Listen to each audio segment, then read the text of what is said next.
Today's video I'm going to show you how to add multiple accounts on TikTok. Launch TikTok app on your phone. Sign in to your existing account, and if you don't have account yet, you can sign up for one. Navigate to your profile by tapping on the Me icon at the bottom right corner. Tap on to access settings.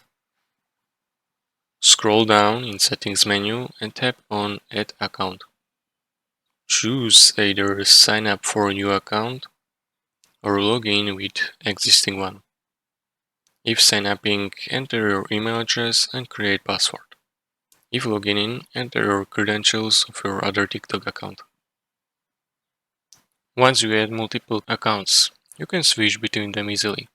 Tap on the icon in the bottom right corner and then tap on this arrow at the top. Here you will see all accounts you added. Tap on one you want to switch to.